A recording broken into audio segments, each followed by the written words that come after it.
Estamos hablando de la basura hoy, ¿no?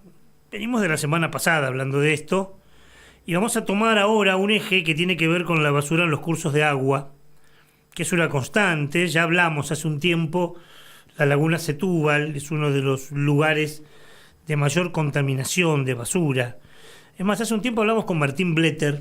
Bletter es un investigador del CONICET y un trabajo que hizo habla justamente de la basura que existe en la laguna Setúbal. Una extensa entrevista, sacamos unos tramos muy pequeños, esto nos decía Bletter. En términos generales, lo que encontramos fue una dominancia de productos de origen plástico. Encontramos aproximadamente unos 40 kilos de plástico por hectárea, en términos generales. También nos sorprendió las cantidades de vidrio, que si bien eran menores individualmente, es decir, menores en número, eran, por supuesto, mayores en peso, naturalmente, por tratarse de un material mucho más pesado. El grueso de lo registrado proviene de nuestros mismos hogares, pero no llega a los lugares que debe llegar, sino por el contrario termina en sectores o en ambientes naturales, lamentablemente. Esto es la laguna Setúbal en este caso específico, y si no lo es el río Paraná finalmente. Una de estas son acciones que se puedan realizar desde un solo enfoque.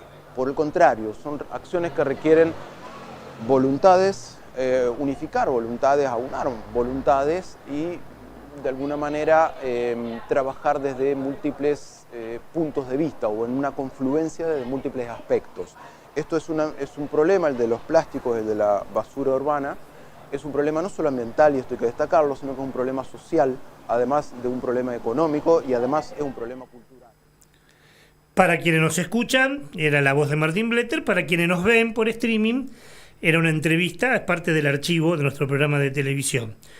Amigos de la ONG Más Ríos Menos Basuras vienen trabajando este tema y en octubre del año pasado organizaron una jornada donde recolectaron solo en las costas de Rosario y en las islas montones de toneladas de residuos, algo así como 1,5 toneladas de residuo. En 3 horas llenaron 13 contenedores y, como lo hacen regularmente, pudieron llegar a una conclusión, que es que en tan solo un año habían juntado 7 veces más basura que lo que habían juntado el año anterior.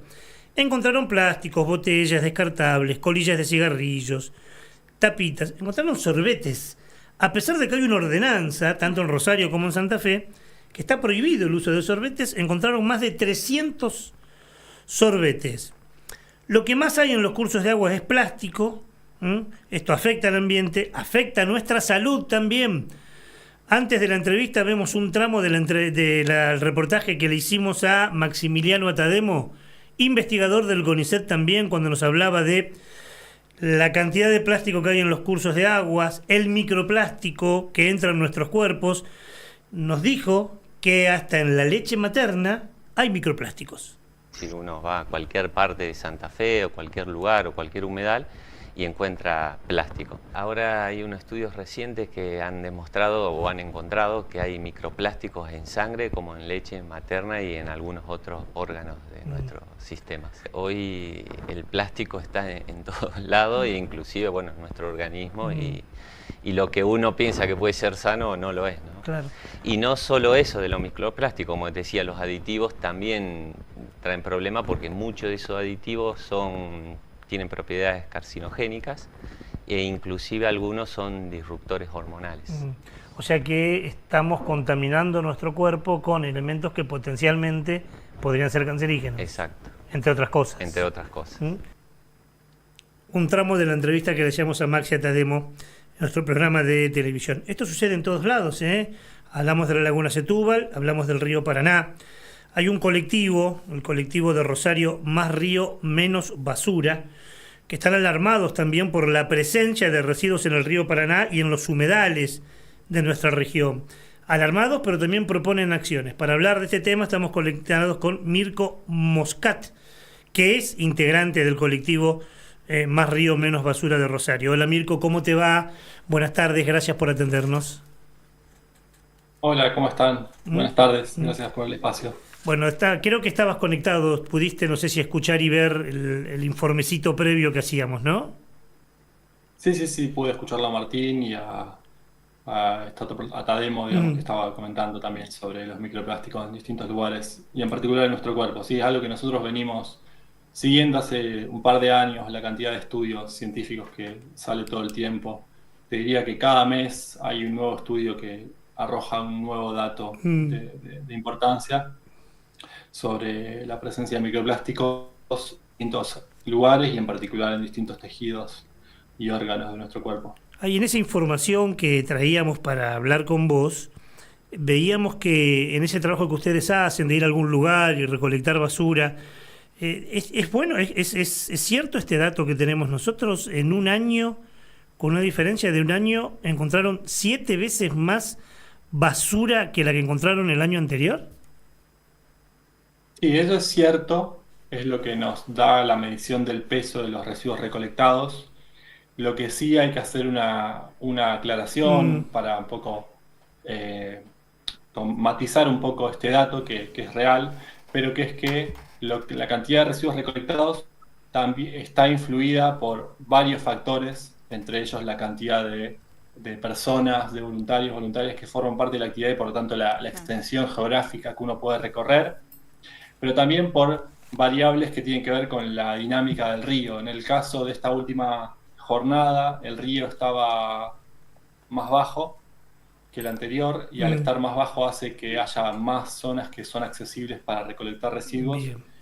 Entonces, bueno, esos son un par de factores al menos que son indicativos de que, si bien yo no puedo decir que la situación esté mejorando, bueno, el dato de qué es lo que encuentra uno año a año tiene varios elementos que le explican no solamente si la situación está peor o mejor.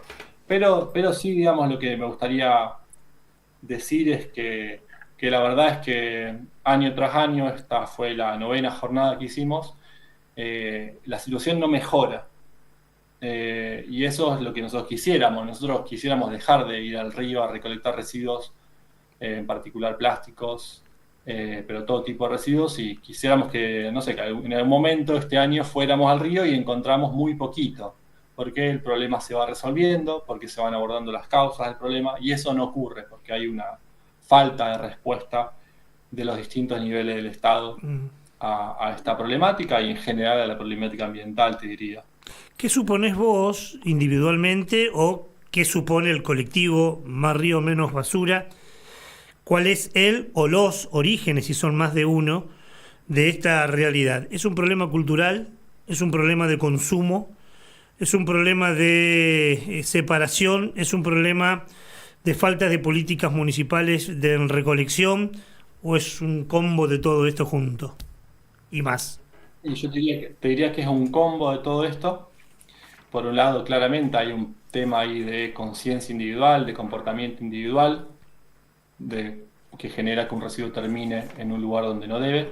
Por otro lado, hay problemas de gestión de residuos, porque hay zonas de la ciudad de Rosario, por ejemplo, y lo mismo sé que pasa en otros lugares, donde la gestión formal de los residuos no llega, donde no hay una recolección de residuos regular, donde los residuos se acumulan en una esquina, en algún lugar, en algún descampado, y estos residuos en algún momento pueden terminar normalmente en los lugares más bajos que tenemos, que son los cursos de agua, por gravedad, por el viento.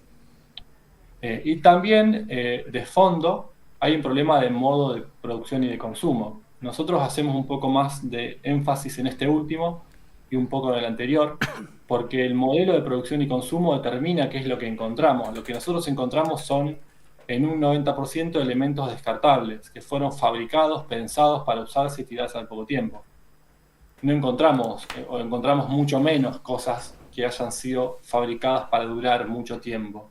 Entonces, si nosotros modificamos los modos de producción y consumo, digo, no nosotros, las empresas sobre todo, que son las que han impuesto este modo de producción y consumo, lograríamos una respuesta mucho más eficaz al problema. Nosotros también podemos trabajar en mejorar la gestión y hay que hacerlo, también hay que trabajar en los comportamientos individuales, pero mucho más rápido y más eficazmente lograríamos un cambio si cambiamos cómo producimos y cómo consumimos, si empezamos a dejar de utilizar cada vez menos envases descartables, artículos de un solo uso, Si eso cambiara, bueno, el panorama de lo que encontramos en el río sería distinto, porque a su vez esos procesos de cambio en los modos de producción y consumo van acompañados en general por un cambio en la percepción, en la conciencia individual de las personas. Está piola esto, Mirko, porque generalmente se habla poco. Se habla más del consumo que de la producción. Digo, ¿hay una responsabilidad ciudadana? Sí. Pero hay una responsabilidad de las empresas también, ¿no? Claro, por supuesto, y de los estados desde ya, porque Claro. son los estados los que tienen las herramientas para regular y para decir que no se produzcan más determinados productos o determinados envases. Por ejemplo, si tuviésemos una ley de envases, una ley Mm. nacional de envases permitiría no solo mejorar la infraestructura de gestión, de reciclaje de envases, sino también cambiar el tipo de envases que se usan. Una ley de envases, por ejemplo, podría imponer cuotas progresivas para que cada vez haya más envases retornables y menos descartables, y que a su vez que los materiales que componen los envases sean fácilmente reciclables. Entonces hay una cantidad de cuestiones que hay que abordar de raíz a nivel de la producción, y ahí tiene que estar el Estado en sus distintos niveles, empezando por el nacional, pero también sin perder de vista lo que pueden hacer las provincias y lo que pueden hacer los municipios. Bueno, ahí tiene que estar los estados regulando e imponiendo determinadas formas de producción y de consumo. ¿Y por qué te parece que no tenemos una ley de envases? Mirá que se ha discutido, se ha hablado. ¿Por qué te parece que no sale? Porque hay un lobby empresarial para que no salga. Lo mismo pasa con leyes de residuos electrónicos. Todo Mm. este tipo de leyes que están orientadas por un principio, que es el principio de responsabilidad extendida del productor, que lo que buscan es que las empresas asuman ciertas responsabilidades por los impactos ambientales de sus productos. Bueno, se han encontrado en Argentina con un lobby bastante activo de las cámaras empresariales. A veces de manera explícita, a veces de manera más subterránea, pero ese lobby siempre estuvo. Entonces, y ante eso, bueno, el Estado evidentemente no se ha rendido de algún modo a Mm. ese lobby. Eh, pero bueno, son leyes que existen en otros lugares.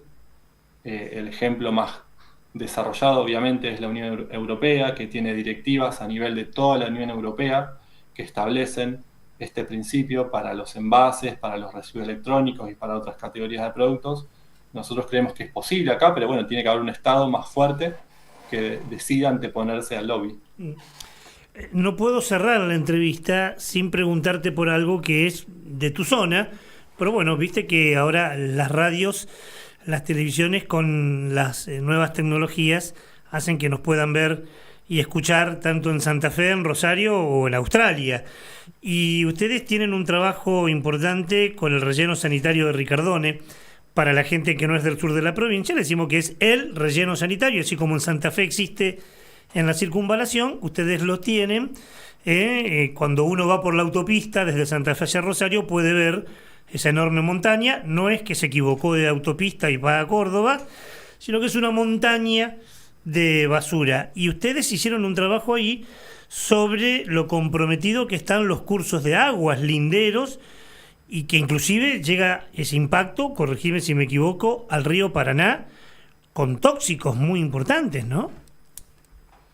Sí, todo relleno sanitario, todo basural, produce una serie de líquidos que se llaman líquidos lixiviados, que son líquidos similares a los que se forman en una bolsa de basura, que uno ve líquidos oscuros que a veces se van al fondo. Esos líquidos son originados por la propia humedad que hay en la basura y en el caso de un basural por el aporte adicional que hace la lluvia. Entonces estos líquidos van arrastrando una cantidad de sustancias que están en los residuos. Uh-huh. En particular, por ejemplo, suelen tener una alta carga orgánica, con lo cual si terminan en cuerpos de agua van a consumir mucho oxígeno y afectar el desarrollo de la vida acuática. Suelen tener metales pesados. Entonces, normalmente estos líquidos son como los efluentes de una industria, para graficarlo. El operador de este basural, de este relleno, debería tratar estos líquidos y una vez que cumplen ciertos parámetros está autorizado para volcarlo en un cuerpo de agua, en este caso el río Paraná. Uh-huh. Que no es una operación totalmente inocua, pero al menos mitiga un poco el impacto ambiental. Pero perdón, te interrumpo. ¿Qué debiera tener? ¿Como piletones de tratamiento? ¿Como las curtiembres, por ejemplo? Sí, sí. De hecho, hay piletones de tratamiento en el relleno.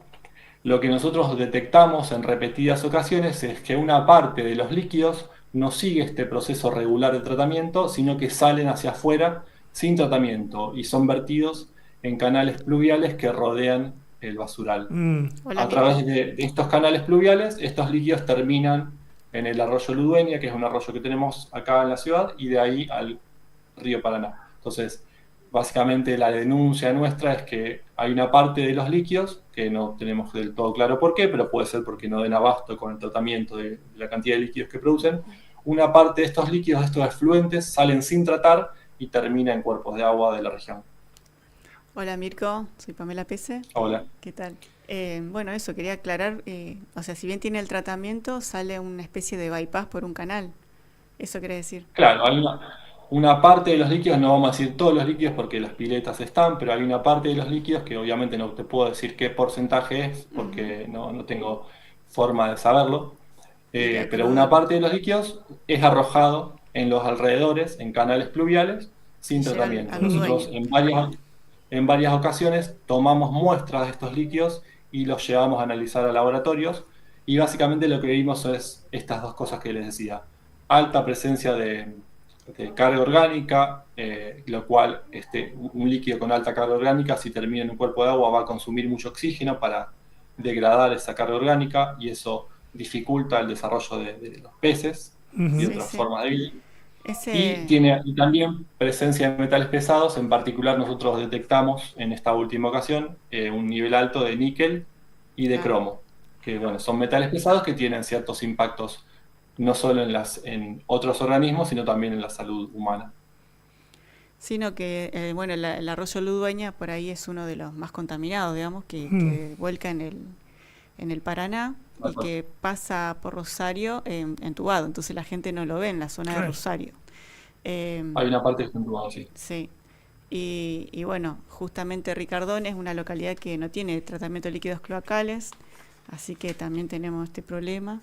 Y bueno, distintas Rosario localidades. tampoco. Rosario tampoco. Rosario tampoco, y tiene lo que es el desagües cloacales junto con Pérez, que es pluvio cloacal. Mm. Así que también está aportando a Ludueña esto. Ahora, no quiero dejar Sí. pasar lo que decías, Mirko, de la presencia de cromo y níquel. Recuerdo hacer trabajos periodísticos, uno es un neófito como técnico, ¿no? En estos temas, pero bueno, el trabajo periodístico te lleva muchas veces a tener que hurgar y profundizar. Y haciendo trabajos sobre las curtiembres, en Esperanza o en el norte, nos hablaban del cromo trivalente o hexavalente, o sea, el cromo 3 o el cromo 6, que es muy peligroso para la salud si termina en un curso de agua. Sí, el cromo 6, el cromo hexavalente en particular, sí. Claro, de hecho está asociado al cáncer, el níquel en parte también. Según cómo se presente, está asociado a la posibilidad de generar cáncer. Está el caso, nosotros tenemos cerca el caso de las curtiembres. Mm. Hay una vieja película de los 90 que retrata Sí. eso, muy conocida. Sí. También era por cromo, ¿no? Claro. Estamos hablando de Erin Brockovich. Sí. Bueno, La de este Julia caso Roberts. también. Sí. No, digo porque no es joda, no es que encuentran un poquito de basura en el río, no es para tanto, el río Paraná es grande, seguramente se diluye. No es joda, se encuentran entre ellos metales No. pesados. La última, Mirko, digo, ¿y de quién es responsabilidad esto? ¿Quién tiene que controlar que esto no suceda en Ricardone? ¿La municipalidad, la provincia, ambos? Mira, en primer lugar, la provincia de Santa Fe es la que habilita desde el punto de vista ambiental este tipo de instalaciones, entonces es la responsable de controlar, de auditar el funcionamiento de este tipo de sitios, como lo es de una industria.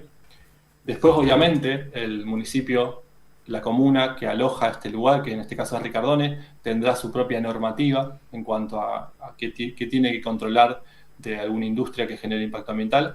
Y después, cada municipio que envía basura tiene una corresponsabilidad. En particular, Rosario la tiene. Rosario, por el contrato que tiene con la empresa que opera este lugar, se establece la atribución de poder hacer inspecciones y poder aplicar multas cuando hay cosas que no se cumplen. Y dentro de las cosas que tiene que mirar cuestiones que tienen que ver con el manejo ambiental de este lugar. Entonces hay una responsabilidad múltiple, pero yo diría la provincia en primer lugar, y cada municipio, y dentro de cada municipio Rosario en particular, que es el que más basura aporta. Mirko, gracias por el tiempo, gracias por el laburo que hacen. Vamos a seguirlo seguramente el tema y vamos a volver a llamarte a vos o a alguien del colectivo. Un abrazo muy grande. Un abrazo para ustedes, muchas gracias por el espacio.